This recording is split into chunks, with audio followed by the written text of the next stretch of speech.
தமிழ்நாடு முதலமைச்சர் பேரணி வச்சிருக்காரு. பாராட்டுக்கள். அது செஞ்சு தானே ஆகணும். உங்களுக்கு ஒரு தமிழக முதல்வர் அது அரசியலாக பார்க்கவே கூடாது.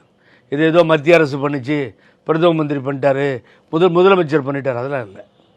இது இது அரசை ஆளுகிறார்கள், அவ்வளோதான். அங்கே உயிரை கொடுத்து போராடி கொண்டிருப்பவர்கள் இந்த தேசத்தினுடைய இந்த நலன் விரும்பிகள், வீரர்கள். அவர்கள் வீரங்களை நான் எப்பொழுதும் மதிக்க வேண்டும்.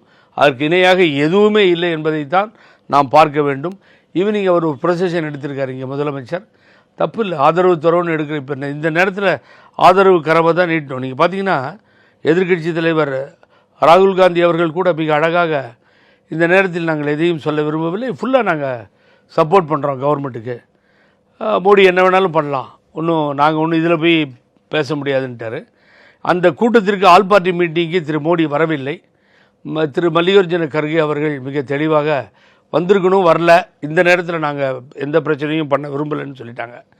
ஆகவே அதை சில மீடியாக்கள் மிகைப்படுத்துகிறாங்க. என்னென்னா ரொம்ப அது தவறான செய்தி. நம்ம அடிக்கிறது நல்லா கரெக்டாக ஸ்டடி பண்ணிங்கன்னா, இந்த பெரிய பெரிய சேனல் இன்டர்நேஷ்னல் லெவலில் போனீங்கன்னா நம்ம மிலிட்டரியன்ஸை தான் அடிக்கிறோம். முதல்ல அது வந்து நினைவில் கொள்ளணும்.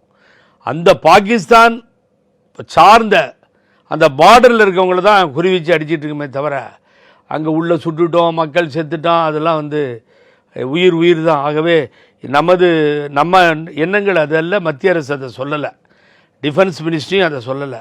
நாங்கள் குறி வச்சு பார்டரில் தான் அடிச்சிட்டு இருக்கோன்னு சொல்கிறோம். எக்ஸ்ட்ராடனரியாக சில செய்திகள் வருது, அங்கே அடித்தாச்சு, இங்கே அடித்தாச்சு, பங்கர் கீழே ஒளிஞ்சிக்கிட்டாங்க அப்படி இப்படின்னு.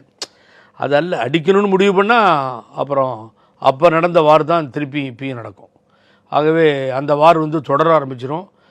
வார் அதிகமாச்சுன்னா நீங்கள் முதல்ல கேள்வி கேட்ட மாதிரி பெருத்த நஷ்டம் ஏற்படும்.